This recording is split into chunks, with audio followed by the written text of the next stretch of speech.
Hvala za predstavitev. Torej sem Selena Ravter Razboršek.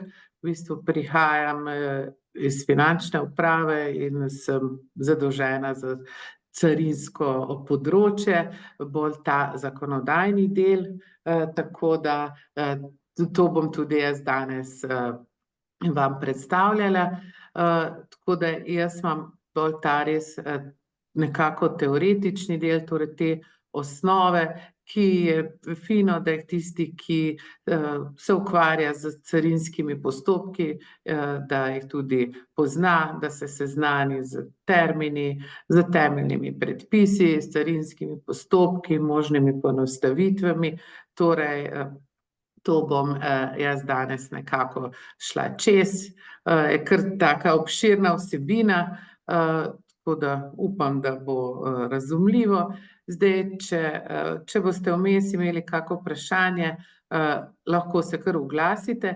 Imam pa jaz tukaj en ekran samo, tako da sproti ne bom videla, tako da vi lahko, tako kot vam je rekla kolegica, ker se vmes javite, pa bom poskusila kaj bolj razložiti, ali pa bom potem pogledala v chat, tako da tudi lahko smo, kakor se da, interaktivni, drugače pa res to malo bolj tak teoretični del.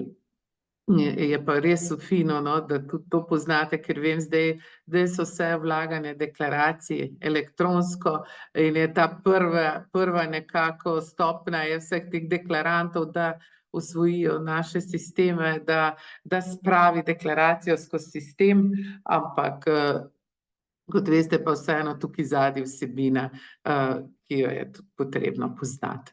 Tako da tukaj imam predstavljeno današnjo vsebino, najprej s to neizbežno zakonodajo, potem bom pa šla v sam ta postopek, kdaj je v bistvu carina odgovorna, pristojna za nadzor nad blagom, torej ko se blago vnese na carinsko območje EU.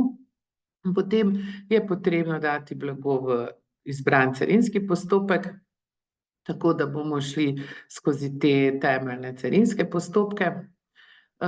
Potem pa nekako ta sklop olajšav, poenostavitev, ker carinski postopki so formalni, strogo predpisani pogoji, podatki, ki jih je treba izpolniti, zato pa tudi zakonodaja na drugi strani nudi določene poenostavitve, zato da tisti, ki legitimno izvajajo postopke, pravilno vlagajo ustrezne deklaracije in tako naprej, so lahko potem deležni določenih poenostavitev. Tako da bomo potem o tem, o samih dovoljenjih za poenostavitve, potem posamezne vrste tega, tudi nekaj o poenostavitvi v tranzitnem postopku, ki se povezujejo z ostalimi, potem zadnji sklop o tej najbolj taki,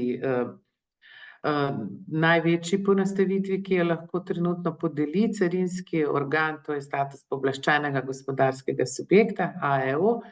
Na koncu, če še bo kaj časa, pa nekaj informacij o reformi carinske unije. To je pa zdaj nekako naša bodočnost, torej saj, kot vemo, zakonodaja se ravno 2016 je bila sprejeta nova carinska zakonodaja, sistemi se še oblikujejo, ampak hkrati se pa toliko dogajalo v svetu, da nekako obstoječa zakonodaja ne pokriva več vseh potreb hitrega odzivanja na te spremembe, tako da je v pripravi že nov zakonodajni paket.